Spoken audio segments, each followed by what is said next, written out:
You're listening to Everybody Pulls the Tarp, the go-to podcast for high performers. I'm Andrew Moses. Each week, you'll hear my thought-provoking conversations with Olympians, pro athletes, CEOs, elite coaches, best-selling authors, and other high performers to uncover their secrets to success. Get ready to be inspired each week when we talk about leadership, teamwork, work ethic, and more. Are you ready? Let's go.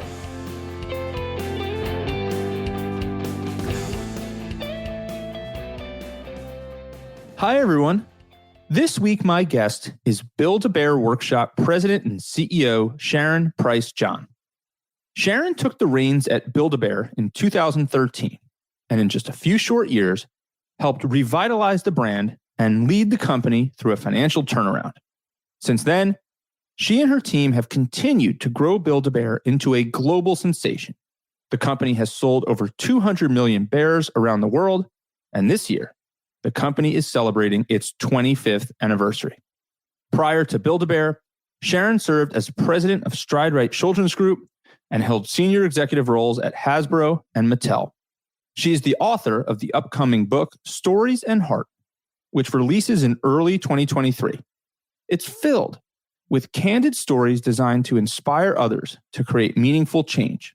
After all, Sharon is no stranger to finding ways to expand horizons and make an impact. Sharon grew up in a small town in Tennessee. During her senior year of high school, she boarded an airplane for the very first time in her life. She took a trip to Europe that ultimately reshaped the entire vision she had for her future. Fast forward a few years, and shortly after college, Sharon was determined to get a job at an ad agency in New York. She flew to New York, slept on a friend's floor, interviewed at over a dozen companies, and landed a job. In our conversation, Sharon and I talked all about the power of finding your purpose, creating your own opportunities, and staying true to yourself. I can't wait for you to hear Sharon's story. There's something in it for all of us to learn. So let's pull the tarp and get straight to Sharon Price John. Sharon, it's great to have you. I know it's a big year at Build-A-Bear. 2022 marks the 25th anniversary of the company. But I want to start focused on you, Sharon, a little bit. I want to go all the way back. You grew up in a small town in Tennessee. Did you always dream of being a CEO of a big company? I'm curious. Tell me, what were you thinking as a little kid? Wow. No, that was not the no. I'm not going to tell you what I was thinking, but no, I did not dream I would be a CEO of a company. I'm not quite sure I even knew what that was. I think I probably had the same dreams a lot of kids do, just mine were a little more creative, if I could say, in the creative vein. I thought I would be an interior designer or a fashion designer or a writer or something like that. In some ways, I've become that, in that we make fashions for bears and we open stores and I do a lot of my own writing. So I have a book coming out. So sort of ended up doing that just in a more circuitous route. Had to become a CEO first. Well, I want to get into it all, Sharon, and we're going to talk about the book. I'm excited to hear all about that project. I know it's coming in early 2023. One of the things I want to dig into, my understanding is that you had not been on an airplane, let alone out of the country. Senior year, you decide to take off and travel international. You go to Germany, Switzerland, Austria. How did that come about? And what led you to take on that adventure? So that's a great question. And it does put me in the Wayback Machine. I'm actually going back in the next few weeks for my 40th high school reunion. I can't believe it myself, but I took 2 years of German language class. And if you had taken 2 years of German language class in my high school, they did offer you an opportunity to visit some German-speaking countries the January, February prior to our graduation. And after a lot of discussion with my father and mom, this was a big decision for me to travel so far away and having not been on a plane. Now, we took a lot of family vacations, don't get me wrong, but we really didn't fly anywhere. That to do this for a 2-week time period. And yes, it was just so eye-opening for me. It really, I can link that moment back to changing the trajectory of the path of my life, because it was a massive reset on perspective. You define by all that you know how to define by. You compare and contrast only to those things that you're around, that you see, that you understand. And in some ways, I believe that it's not difficult to see how people might get to the other conclusion, that by traveling, you might feel small and insignificant and oh, this small town doesn't matter. I'm even one of more people than I ever dreamed possible. But for me, it was, wow, I still am just me. I get along. I mean, I had, a mediocre grasp of the German language, but it was still an exciting experience where people were open, and I learned so much, and the history was so rich and amazing. And it was just I think it shifted my perspective so broadly. And I came back and immediately changed to the biggest college that I could find in my state, which was the University of Tennessee. And it changed just everything about what I wanted to do. I wanted to leave that summer instead of wait till the fall. I wanted to go to college, and we couldn't wait. I was so pent up with energy about wanting to learn and grow and evolve. And just so happened, of all the crazy things and how the universe moves and changes, sometimes it feels like around you opening your mind, the World's Fair was being held in none other than Knoxville, Tennessee that summer. And I got a job there. And so thus started my journey. Do you ever wonder, Sharon, if you didn't take that trip and it didn't kind of move you to apply to University of Tennessee and go to University of Tennessee, a big school, and that opportunity that presented itself you just described, do you ever wonder what would have been or what the path would have looked like? I do. I have had that thought. At the same time, what I've learned is that if you're on a path that is legitimate and sincere, that you do seem to find a way. It just might not be the same steps. So I tend to imagine, because I already had a lot of those preconceptions of just being intellectually curious in my mind, that perhaps I would have gone to the smaller school and transferred to UT. Maybe I would have missed that or transferred somewhere. And I feel like that it probably would have started to feel small to me, and I probably would have reached out. But absolutely, would it have been that crazily magical? No, it wouldn't have been. And you can pull the string directly back to that. And then that exposure to so many people from around the world, having lived in a town of 7,000 my entire life, was remarkable. At a school of 30,000, it really did make me feel like every opportunity was out there if I so chose to chase it. Speaking of chasing opportunities, shortly after you graduate college, you're working, you get on another plane, you go to New York, you sleep on a friend's floor or couch, you interview with a dozen different ad agencies, I think it was, you're looking for a new job. So what led you to hop on that plane again, but this time head to New York, and what was going into your career thought process there? Wow. And it was the floor. Let's be clear. Don't upgrade me to the sofa. It was the floor. Sleeping on the floor. Well, during all of this time period of evolving and changing, I decided to define some values around what I expected out of my life. And I did that in a marketing class. I was in this presentation where they were talking about a well-known marketing concept called price values. And my maiden name is Price. So now, I'm Sharon Price John, and that's the name I grew up with Sharon Price. And so I'm like, wow, price values, isn't that interesting? And of course, this isn't what it means at all. It means the relative cost of something is versus the relative value of something to any individual. It's why luxury goods can be overpriced, priced at a higher level, because we place innate value beyond utilitarian value. So anyway, beyond that, I'm like, what are my values? Who am I going to be as a person? What are the things that are going to keep me in the road or make me stretch? And I set price values based on my PRICE. And those values included, being like going for stuff, like being really driven. And I thought, if that's the kind of person that I'm going to be, if like my E was excellence, if I'm going to be an advertising major, where would I go if I was going to be excellent?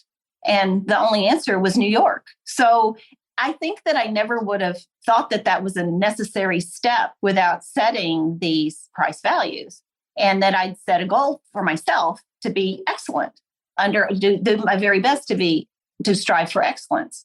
And I set these goals. I didn't know anyone really in New York, and I didn't have any connections in New York, and decided when you don't know better, sometimes you do better, why can't I just get, 3 interviews a day in Manhattan? That seems reasonable. It's a small island. I could make that happen. I start cold calling. I've got this thing called the Red Book where everybody's listed. I'm picking out nice people, that person. I do all this stuff. And I finally had all this whole plan, all this, multi-step process of getting this. This is back in the day, just to be clear, I am typing these resumes, typing these letters, following up, on a landline. Like, this is hardcore stuff. And I'm setting up all of these interviews that I'm going to move around in Manhattan. I don't have, nobody's telling me how to get there on a phone.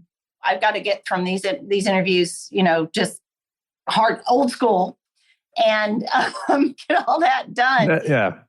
This is an astronomical odds kind of thing, that I would do this with a goal of getting a job in a top 10 global agency in 1 week. That was my goal. And that's kind of ridiculous when you think about it. But I'm glad I didn't know any better, because I wouldn't have done it. And, sometimes when we know all the odds, we make choices that we probably shouldn't make, because even if the odds are bad, there's usually some percentage of somebody that makes it happen. Why not you? And so when I look back on it, I don't look back at it and say, oh, what a sad, silly little girl. I look at it and go, wow, I am so proud of that bold move. Even if she didn't know any better, I still want to give her a hug for giving that a shot. Because at the end of the day, DDB Needham did call me back for a second interview, and I got that job on the Friday of my last day in New York. Before leaving, I stayed through the weekend, but my last business day in New York. They made me the job offer. They did not give me the job offer in the moment. They said they would call me back, but that was not the way I had envisioned this in my head. So I took a deep breath and I said, I don't understand why you just can't make me the offer right now. And they did, and they offered me $24,000. And I said, I think it should be 25, because I've already worked in Knoxville and all the other guys just got out of college.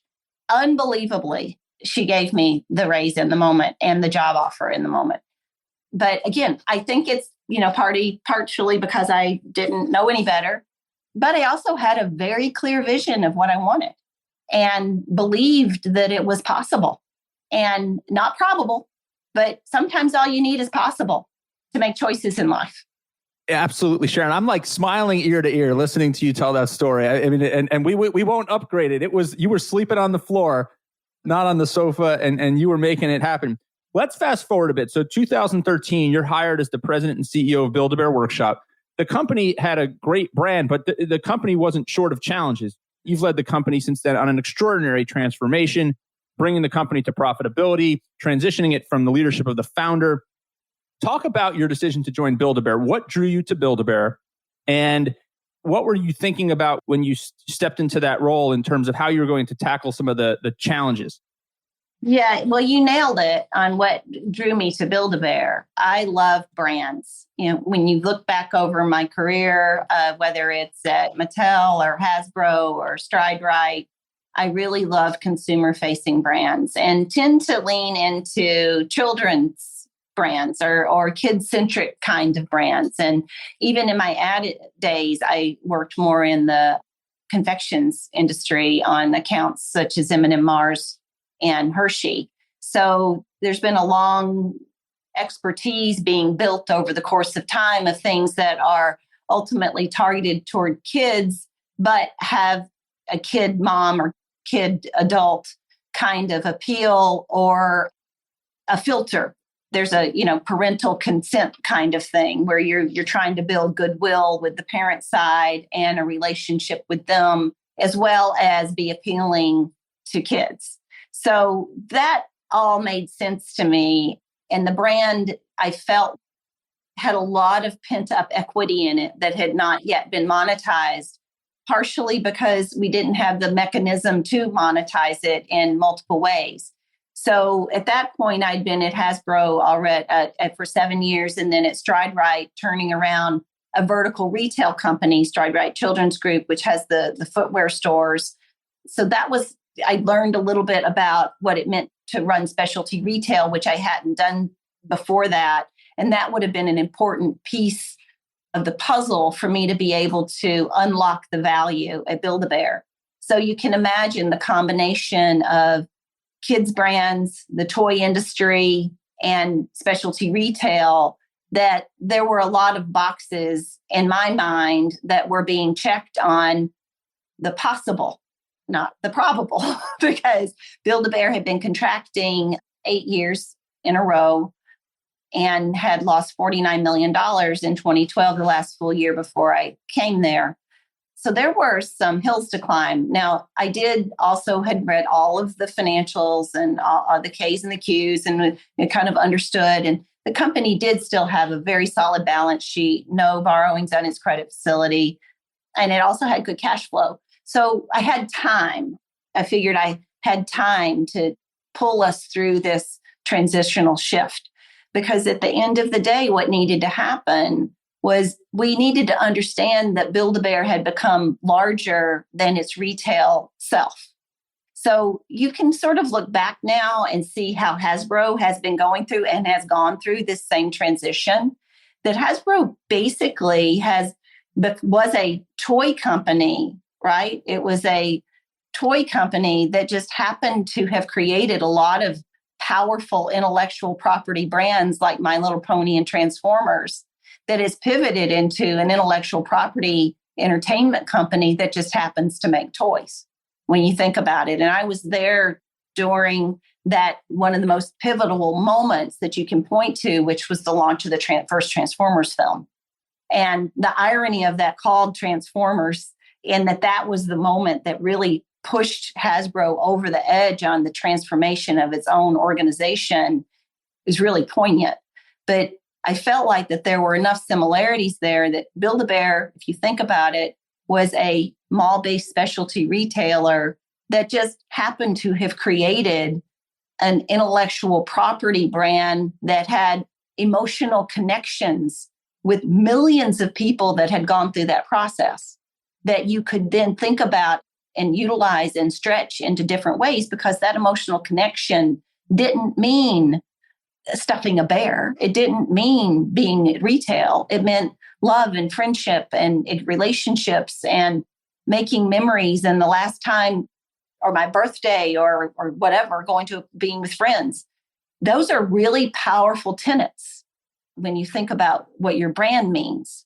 So we needed to pivot that from that retailer that just happened to have created a powerful piece of intellectual property to an intellectual property company that just happened to have vertical retail as one of its many rev streams. Now, what we needed to do was build out and create, and in some cases they were kind of there, but make them much more robust, processize, integration, digitize across multiple rev streams, right? So upgrade our international franchise business, build out our e-commerce business, figure out a way to amplify our e-commerce business. We had to fairly participate in the digital economy, even though we're known as a physical retailtainment company. You don't get to look at the fastest growing part of the economy and ignore it as a company that sells things to people. So you've got to figure out how are you going to fairly participate in that. And then we also started, and I won't say started, but reinvented and re-energized our outbound licensing business. And what that is where Build-A-Bear, the brand, is translated into categories outside of our expertise, like bicycles or bedding or pet toys, which we just announced. So the Build-A-Bear brand is on there, but we're working with other people who it's their expertise to create those particular products and sell them through the channels that sell those products. Or most notably, Build-A-Bear Entertainment, which we've now had multiple movies and we have multi-year dimensional relationships with a number of best-in-class partners. So a lot of excitement in that space. And our brand is stretchable enough to do things like that. At the same time, we evolved our retail footprint away from traditional malls into more tourist locations. So there's just been so much going on. And of course, in the midst of that, we're hit with the retail apocalypse or Brexit or COVID. And I'm happy to say that because of this powerful team and because of the diversification of the model, which was inclusive of upgrading and significantly evolving our e-commerce business, by the end of 2021, post-COVID, we had our most profitable year in history. And we most recently announced the most successful first half in the history of the company in terms of both rev and profitability. Absolutely remarkable, Sharon. I mean, what an incredible transformation and an incredible story and an evolution of a brand that means so much, like you said, to so many. I'm curious, when you go down that path of being in the entertainment and the experience space, and you're a brand that is tugging on so much emotion for people and families and communities, how do you make sure that your team, I mean, it's a massive team. You have over 500 global retail locations and everything else that you just described there. There's so many touch points for the average consumer with Build-A-Bear. How do you make sure that the experience is up to where it needs to be, the Build-A-Bear standard? Thank you. Another great question. I mean, and thank you for noticing that we have multiple touch points. That has not always been the case. That's a part of the creation of this integrated solution where our guests and our valued customers can bounce from experience to experience, that each experience leads to another. And I'll explain how we get the team all up to speed in a second. But that idea of the surround sound of engagement is important. And that we are very conscious of how in each touch point, how we then encourage that next engagement or touch point. So let's say you see an ad on, so say it's a Facebook ad, and you click on that, you go online, you might go to our Bear Builder 3D, which is a really kind of a pseudo VR experience that you can go through, really fun for the younger set. Or if you're older, we have like collectibles and licensed products that are really targeted toward the teens, tweens, and older. Like we have something on our website called the Bear Cave, where it's age gated for you to get in to see the Deadpool bear, the Matrix bear. So we've expanded our consumer base and had to create these different touch points for something that we call, well, it's known in the industry as specific journeys based on the consumer and who that consumer is and what they're interested in and what they're buying and why they're there. So then you go from the website that might encourage you to plan a store trip or plan a party, which once you're in the store, there'll be some encouragement. Oh, did you know we had our Honey Girls movie is on Netflix? You should see that. Then you watch Netflix, then you want to go back and get your Honey Girl product and buy some of the music, which then encourages you to go to Build-A-Bear Radio, that we have a partnership with iHeartRadio, that then serves up an ad for you to go back to Build-A-Bear or buy a Build-A-Bear bike, so it's the surround sound of engagement. And we train people by one, I think, having a very clear mission, which is to add a little more heart to life. And that heart is really just the heart symbol, because people put a lot of things in that heart. And it's so reflective of the iconic Build-A-Bear process. If you've been to Build-A-Bear, you'll know that you pick your furry friend, then you go to this big, crazy stuffing machine, and there's somebody called a bear builder with an apron that kind of walks you through the process. And a part of that process includes not only you getting to stuff your bear, but you get to put a little red satin heart in the bear. And this year, a silver heart for our 25th anniversary. But you make a wish on that bear. You imbue it with all kinds of, wonderful things, whether he's smart or he's strong or he can protect you from, monsters under your bed or whatever you want to put in there that he can do because they're supernatural, as you know. And then that's literally the little more heart to life. And we try to do that with everything that we do, whether it's a guest engagement or it's the marketing that we're doing or the communications that we choose or the products that we could develop. And that process, as well as the training, which is very important, even our filtering process on who works at Build-A-Bear and who doesn't. And sometimes I just say, just the very fact that we're Build-A-Bear, I think there's already a filter for the people that apply.